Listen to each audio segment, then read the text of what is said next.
Kurt Donald Cobain was the lead vocalist, guitarist, and primary songwriter for the American rock band Nirvana. Through his angst-fueled songwriting and anti-establishment persona, Cobain's compositions expanded the thematic conventions of mainstream rock. He was hailed as a spokesman for Generation X and is regarded as one of the most influential musicians in alternative rock history. Nirvana was formed in 1987 and found global success with Smells Like Teen Spirit from their critically acclaimed second album, Nevermind, in 1991. In this video, we will go over some of the effects pedals that Kurt liked to use. We will also offer suggestions on pedals that would be comparable to the ones he used that are no longer available. Let's start with the fuzz, overdrive, and distortion pedals. Like many other players, Kurt liked to use the Electro Harmonix Big Muff Pi. The pedal was used in the studio for Lithium, as stated by Nevermind producer Butch Vig in several interviews. He was also known to use the Univox U-1095 Super Fuzz pedal. Since the U-1095 is no longer available, the Voodoo Lab Super Fuzz, the Dunlop Fuzz Face, or the Boss FZ5 would all be good choices for similar sounding fuzz pedals. One of the overdrive pedals Kurt liked to use was the Tech 21 Sans Amp Classic. Despite common misconceptions that it was a secondary distortion pedal, the Tech 21 Sans Amp Classic was used on In Utero and its tour. This pedal was certainly not used on Nevermind, as some magazines claim, Sans Amp said. The Classic is the same as the original, but he used a pre-classic from the 1990s. The Boss SD1, MXR Classic Overdrive, Wampler Bell, the Fender Hammertone Overdrive, and the Noble's ODR Mini would be other pedals to consider when trying to achieve Kurt's guitar tone. For distortion, he liked using the Boss DS1 and DS2 pedals.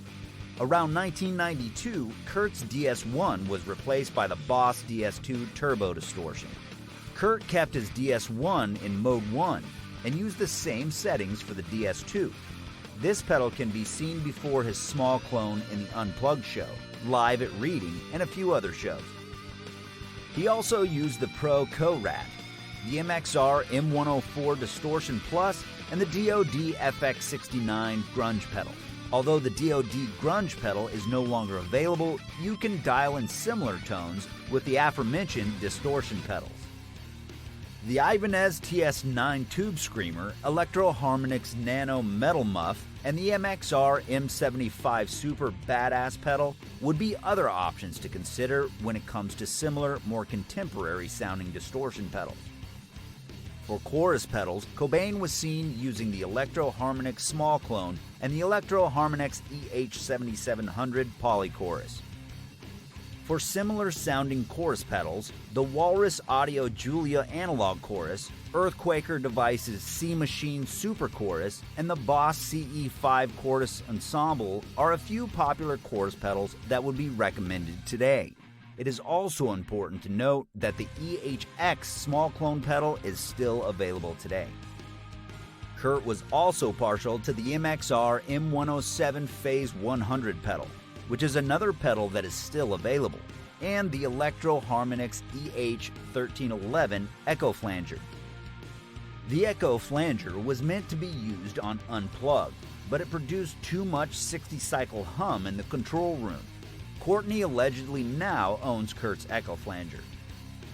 Flangers and phasers differs in that they both shift a copy of the dry signal to produce their effect.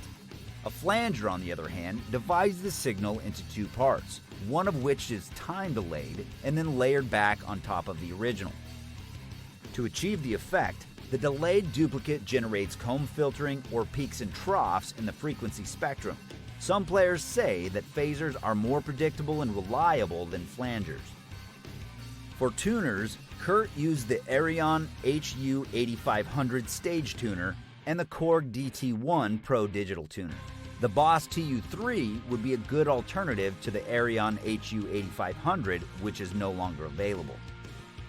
However, there are still quite a few used HU8500s that are still floating around and can easily be found just about anywhere effect pedals are sold. As always, thanks for watching. Please subscribe to the channel and comment to let us know which artists you would like to see featured in future videos.